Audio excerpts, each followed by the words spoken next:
Il réussit à convaincre Hortense, qui ne veut plus entendre parler de lui, quand elle est avec Aline et Renoir à la Roche-Guillon. Il réussit à convaincre Hortense de venir en Provence, réhabiter avec lui à Gardanne. C'est très étonnant. Pourquoi est-ce qu'elle a accepté de repartir comme ça? Je pense que c'est pour le petit Paul. Le petit Paul doit être scolarisé, c'est le moment où il faut qu'il aille à l'école. Il sera scolarisé à Gardanne pendant 1 an. Et donc il sera biboche à Gardanne comme il peut. S'il a la tête de Cézanne à cette époque, il vieillit. Elle, il ne faut pas oublier, elle a 11 ans de moins que lui. Ça ne change pas, ça avec le temps. Le petit Paul, donc, on est en 85, donc lui, il a 85 moins 72, ça fait combien ça? 13 ans, voilà. Et voilà un des portraits que Cézanne fera d'Hortense à Gardanne. Pour moi, c'est un des portraits majeurs d'Hortense. Je me suis amusé à faire là-dessus un montage qui dit tout. Je symétrise le visage en prenant 2 fois le côté droit et 2 fois le côté gauche. Vous imaginez la différence de tête que ça lui fait? Eh bien, vous avez toute Hortense là. Hortense la vivante, Hortense la survivante, Hortense qui aime dévorer la vie à belles dents, Hortense qui est ouverte au monde, Hortense qui veut conquérir son bonheur, d'une certaine façon.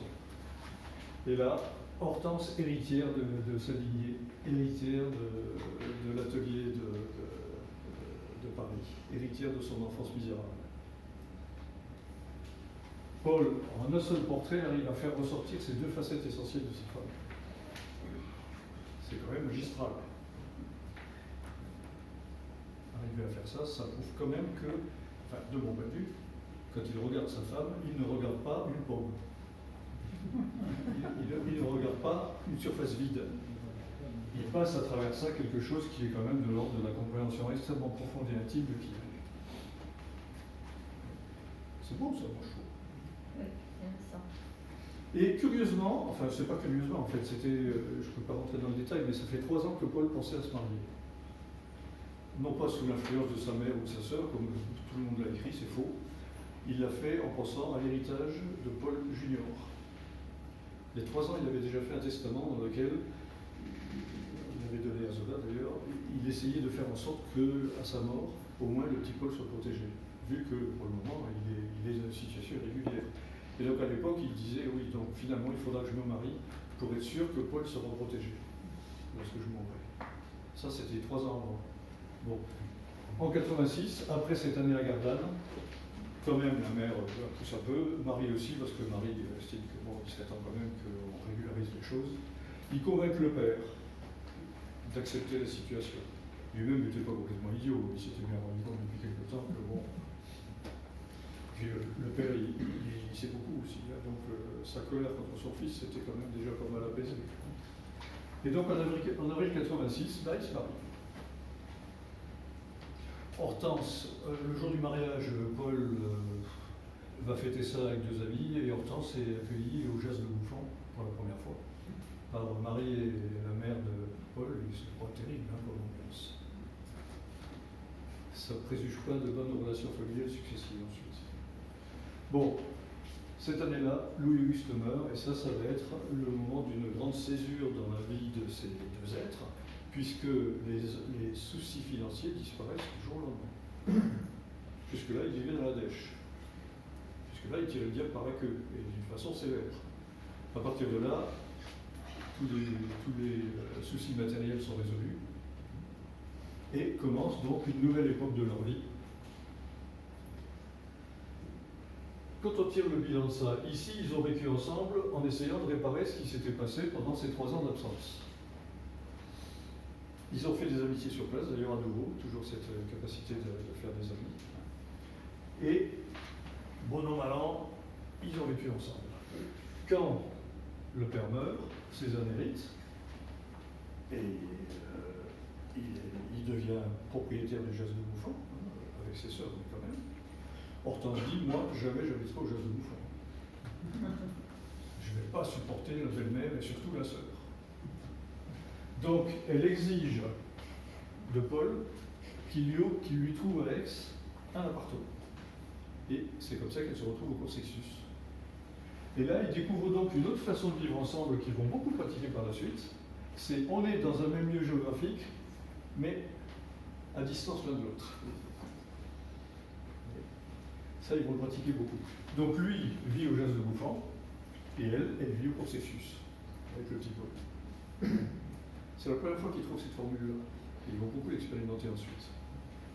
Donc ça se passe plutôt bien progressivement, moyennant quoi, comme il faut aussi savoir que Hortense n'aime pas beaucoup Vexin, d'abord parce qu'elle n'a pas de bons souvenirs, et puis ensuite parce qu'elle supporte assez mal la chaleur. Donc moyennant quoi, au bout d'un certain temps tout de même, vous voyez, en 88, elle décide Paul à remonter à Paris. Et donc il remonte à Paris, et là pour la première fois de sa vie, elle a un très bel appartement sur le quai d'Anjou, qui est sur l'île de la Cité. Commence une autre façon de vivre, vous voyez, ensemble, mais Paul, de temps en temps, dit j'en peux plus, il faut que je parte. Et là, par exemple, il va s'installer à Chantilly pendant quelques temps.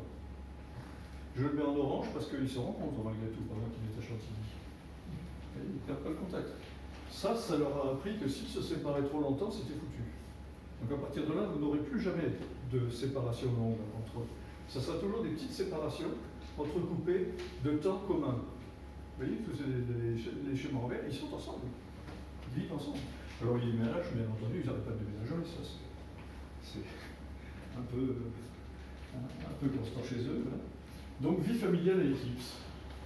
Ils sont là dans une période, je dirais, un peu intermédiaire où ils cherchent comment arriver à sauver les meubles, à vivre ensemble, sans se taper dessus, et tout en ayant le fils entre eux qui vit, lui, sa vie de gamin.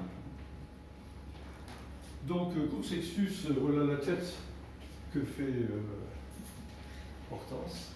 Donc là-haut, vous avez un exemplaire, n'est-ce pas, de la pauvre Hortense Courcessius. Elle n'est pas très heureuse, quoi, hein, mais bon, elle est là. Et entre 88 et 90, il fait quand même pas mal de portraits d'elle, dans toutes ces périodes de vert que je vous ai montrées là, entre les 2 ou 3 séparations rouges. Il fait pas mal de portraits d'elle. Certains comme ceux-ci, qui sont assez ressemblants les uns par rapport aux autres, où il lui donne une certaine jeunesse d'apparence, mais surtout, les grands portraits les plus célèbres d'Hortense, avec cette fameuse robe rouge, qui sont faites à Paris, donc, dans une de ces périodes où ils sont ensemble. C'est la rue de l'Ouest. Et voilà la tête qu'ils ont à l'époque. Paul vieillit, manifestement. Hortense, je pense que c'est assez ressemblant à ce qu'elle pouvait être à l'époque. Plus que ces schémas là-haut, où là, je suis assez d'accord, la psychologie, elle est pas présente. On est là devant quelque chose de beaucoup plus froid et éloigné. Et le petit Paul, lui, qui prend son air de gamin déterminé, avec son chapeau de blanc. Cette période-là, finalement, elle ne se passe pas trop mal. Alors, qu'est-ce qu'on décide? On va faire un tour en Suisse. Alors, pourquoi on décide? C'est parce que le père d'Hortense, à ce moment-là, est mort, et qu'il y a un héritage à aller recueillir, à s'aligner. Et donc, il en profite. Hortense en profite pour exiger de Paul qu'il l'emmène en Suisse pendant 6 mois. Hein, ils vont faire comme ça divers périples à travers les villes de la Suisse. Bon, ça se passe pas très bien parce que d'abord le temps est totalement détestable et que Paul ne peut pas peindre, ou très peu. Que par ailleurs, Hortense, elle revit parce qu'elle est dans des hôtels, parce que elle voit du monde, elle tape le carton avec les gens des hôtels le soir. Enfin, elle se sent bien dans ses voyages. Lui, il fait un peu la gueule, mais bon, il suit. Hein. Et ça finit mal pourquoi? Parce qu'à un moment, ils sont dans une ville, je ne me souviens plus laquelle d'ailleurs, dans laquelle il y a des manifestations politiques.